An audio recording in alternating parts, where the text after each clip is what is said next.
Rapaziada, eu vou falar um pouco baixo, porque já estamos num horário relativamente tarde aqui em Manchester e eu preciso respeitar as ordens de convivência aqui na casa para não acordar amanhã, sair de casa e voltar com a fechadura diferente, né? Não seria algo confortável nem para mim e imagino que indiretamente nem para muitos que estão aqui presentes nesse vídeo. Então, gente, deu a lógica. Acho que não tem nenhuma surpresa flagrante aqui pra gente começar esse vídeo que não seja com esse absurdo, esse assombro que é o Manchester City de Pep Guardiola em pontos corridos. Tá muito próximo. Acho que para mim e para muitos já tá lá, né?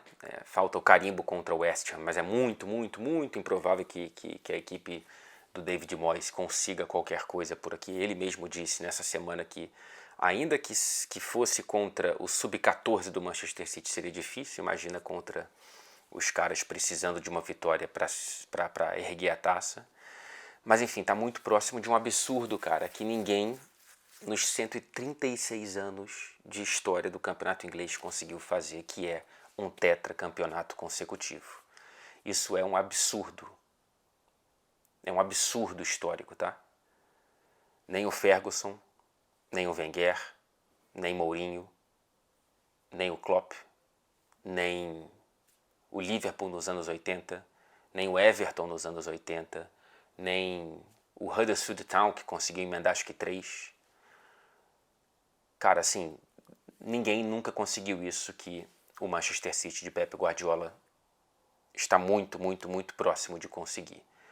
Na prática já é campeão, na teoria ainda não, porque falta esse detalhe técnico. E eu não estou aqui desrespeitando o West Ham não, tá? É porque a equipe primeiro já não tem mais o que fazer na Premier League. É claro que cada posição na tabela dá mais grana para o clube, mas isso pouco impacta no nível de atuação dos jogadores. E segundo porque o West Ham vive uma fase horrorosa.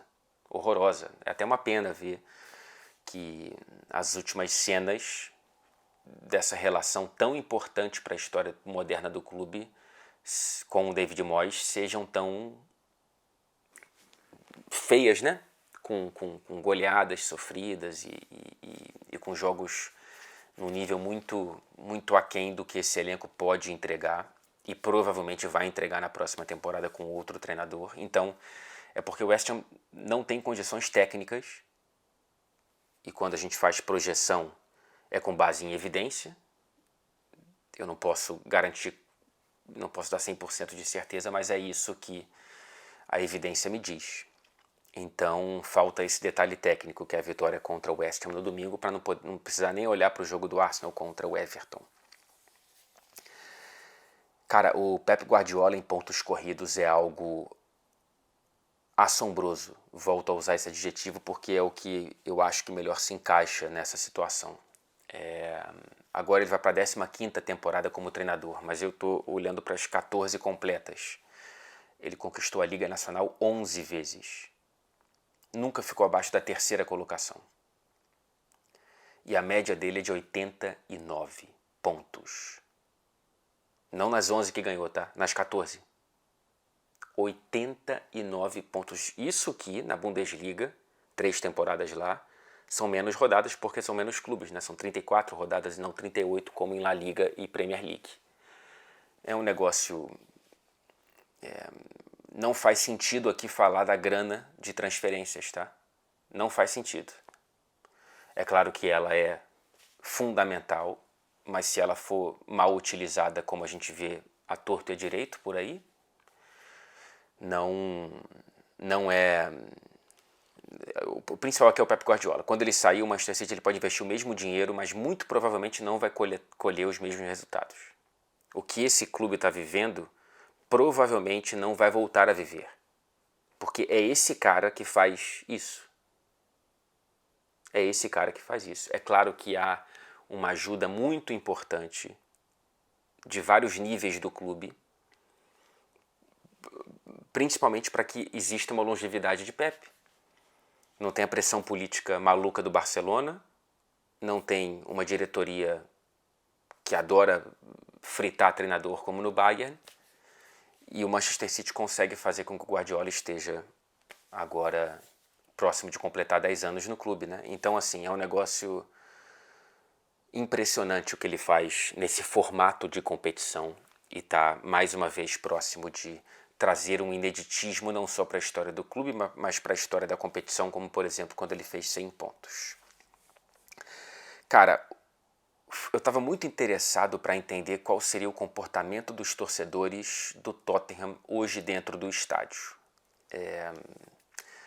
Por conta dessa questão óbvia, bem específica da rivalidade do norte de Londres, eu consigo entender completamente o torcedor que queria ver o Tottenham perder.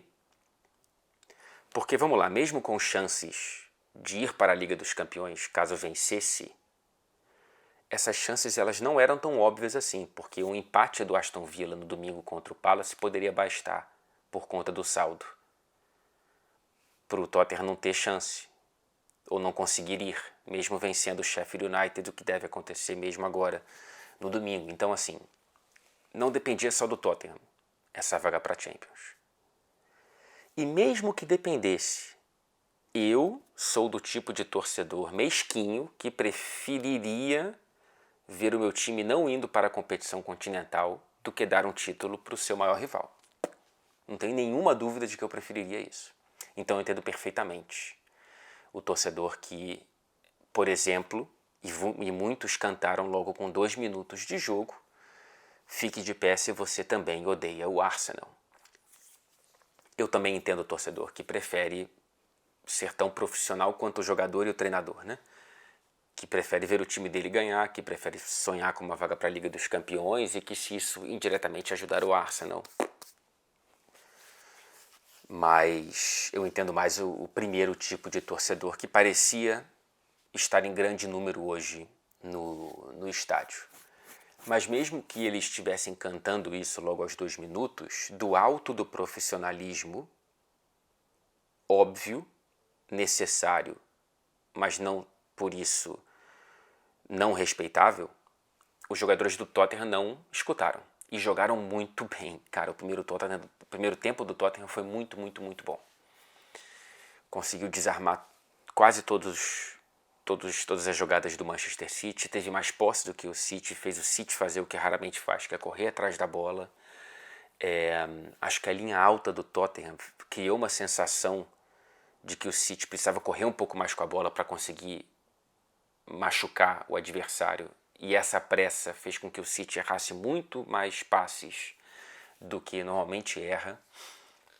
Então, no primeiro tempo, assim, o City teve até chance, teve uma boa defesa do Vicário, mas o Ederson trabalhou mais e o Tottenham teve mais o controle do jogo. O que era uma surpresa. E aí o jogo foi por intervalo com 0-0, e nessa Premier League, que para algumas pessoas já é entediante, o 0-0 nos traria o seguinte cenário para a última rodada no domingo.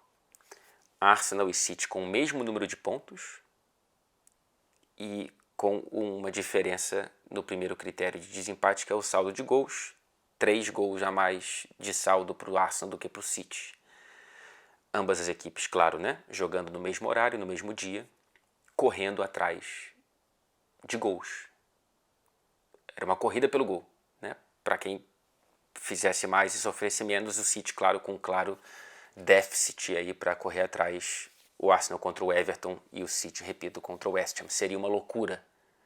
Não vai acontecer porque o Manchester City conseguiu desatar os nós no segundo tempo. Muito pelos brilhos especificamente de Haaland e Phil Foden.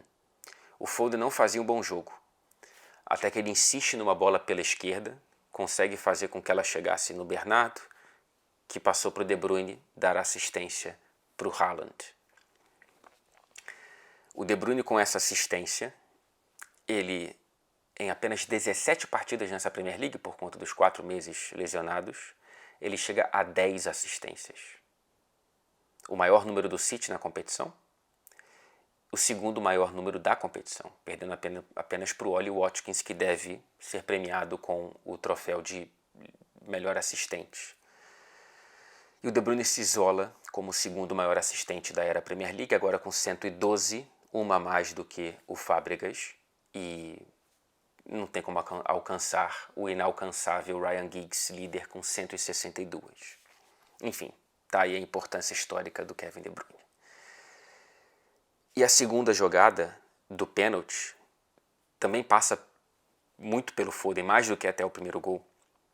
O Haaland amortece bem a bola quase na linha de meio campo. O Foden dá uma fatiada linda pro Doku no mano a mano ali com o Pedro Porro, conseguir um drible bonito, sofrer o pênalti bem marcado. E aí o Haaland foi lá e converteu, como quase sempre faz, com muita eficiência. E chegou à marca de 27 gols nessa Premier League. Deve renovar o troféu de artilheiro da competição. E mostra como é, sim, decisivo. Ainda falta ser decisivo em jogos de mata-mata contra grandes equipes, mas pelo menos algo ele fez nessa Premier League contra times do Big Six que não sejam o Manchester United. Ele consegue esses 2 gols contra o Tottenham e nessa reta final ele foi muito importante para o Manchester City. Muito importante. São 7 gols nos últimos 4 jogos. Nos 4 jogos pós-eliminação para o Real Madrid. Ele faz aquele gol importantíssimo contra o Forest, num jogo fora de casa que o City jogou muito mal. Depois faz os 4 contra o Wolverhampton. E agora esses 2 contra o Tottenham fora de casa. Uma vitória que nunca tinha vindo para o Pep Guardiola na Premier League, né? Jogando no estádio do Tottenham, seja o antigo, seja o novo, o Pep Guardiola nunca tinha conseguido nem fazer um gol. Eram 5 jogos, 5 derrotas, 8 gols sofridos e nenhum marcado. Ele tinha vencido o Tottenham sim 3 vezes. Uma agora na FA Cup, em janeiro, 1-0, com o gol do Ake, e 2 pela Premier League em 2018, só que quando o Tottenham estava jogando em Wembley, enquanto o novo estádio era construído. E o antigo o White Hart Lane já estava no chão. Então o Haaland consegue trazer não só gols que o City não tinha feito, mas conseguir pontuar nesse novo estádio do Tottenham na Premier League. Eu falo do brilho desses jogadores para o City fazer os gols dessa vitória tão importante, mas eu não posso deixar de falar de Ortega. Cara, a melhor atuação que ele teve com a camisa do Manchester City, e olha que geralmente ele entra bem.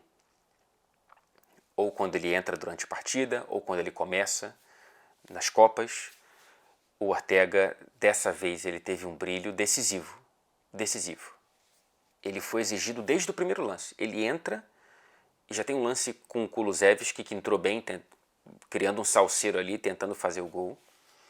Mas é claro que o grande lance é entre o primeiro e o segundo gol do Manchester City, para dar o tom da importância, tá?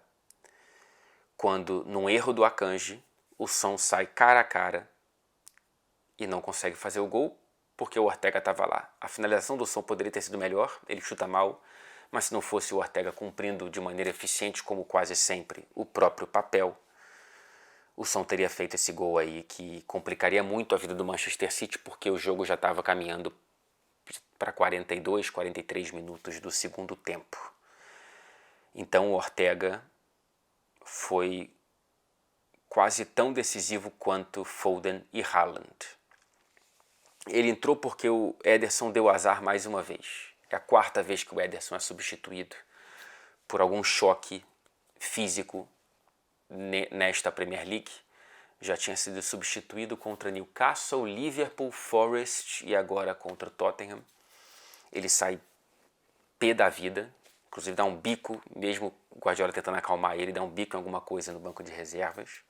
Imagino que seja uma revolta, primeiro, com esse azar físico que ele tem sofrendo, que ele vem sofrendo na temporada, e segundo, com a substituição, porque ele achava que estava bem, não queria sair, mas fizeram bem em tirá-lo porque a gente não sabia a condição, primeiro, da saúde do Ederson, choque de cabeça com a cintura do Romero, que chegou forte você não tem como garantir que enfim, não tem ali uma concussão ou algum problema. Então acho que fizeram bem. Deve ter sido inclusive recomendação médica e não técnica. E segundo, que para o City ter um Ederson meio zonzo também não era interessante, né? Então, esportivamente também era importante que o Ederson saísse, por mais que ele se sentisse bem. E como o Ortega entrou, colocou uma coroa nessa decisão de substituição. Curioso que mais uma vez o Tottenham, de maneira indireta, atrapalhe o Arsenal numa luta por um título na Inglaterra. Isso já tinha acontecido, só que na última rodada da Premier League em 98 e 99. Na última rodada, Arsenal e Manchester United chegaram com 1 ponto de diferença de vantagem para o United na tabela, e o Tottenham visitou o United aqui em Old Trafford e abriu o placar com o Les Ferdinand, que é um jogador, torcedor do Tottenham, e que recentemente deu uma entrevista ao Athletic e falou o seguinte: quando eu fiz o gol, pensei logo, isso vai entrar para a história como o meu pior capítulo da carreira. Será que eu marquei o gol que está dando o título para o Arsenal? Bom, para a sorte dele, o Manchester United virou a partida, e mesmo o Arsenal vencendo o próprio jogo contra o Aston Villa em Londres, o United conseguiu aquele título que fez parte da Tríplice Coroa de 1999. A diferença é que aquele Tottenham não disputava nada, né? Não tinha chance de nada de competição europeia, estava na 11ª colocação na tabela. Mas, de qualquer forma, é curioso que isso volte a acontecer. Outra consequência desse resultado, e não menos importante, é o retorno do Aston Villa para a Liga dos Campeões. E aqui, meus amigos, eu vou me permitir tirar um pouquinho de onda, tá? Se tudo der certo, eu vou lembrar de colocar aqui o trecho do vídeo no começo da temporada que eu projeto o Aston Villa brigando por vaga na Liga dos Campeões, algo que pouca gente projetava, diga-se de passagem. Eu começo talvez pelo voto mais polêmico aqui. Aston Villa, não está em ordem de quem é o favorito para as vagas, tá? Eu estou começando pelo mais polêmico, que é o Aston Villa. A chance de eu me ferrar nessa aqui é grande, hein? Aston Villa, que terminou a temporada passada na 7ª colocação, um começo muito ruim sob o comando do Gerrard. O Unai Emery, espetacular, colocou a equipe nos playoffs da Conference League contra o Hibernian, daqui da Escócia, onde eu estou nesse momento. Imagino que o Aston Villa passe e jogue a Conference League pela primeira vez em uma competição europeia desde 2010.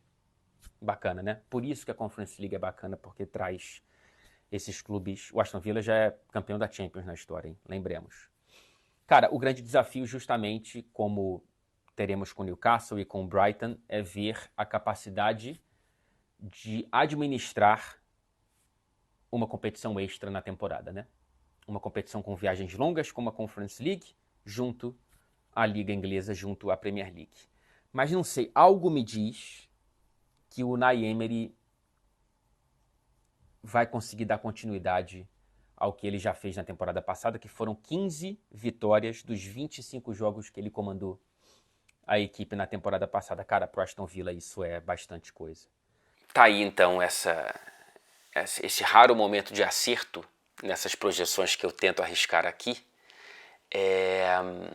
Mas, cara, trabalho absolutamente magistral de Unai Emery, que coloca o time num lugar que pouca gente pensava que seria possível.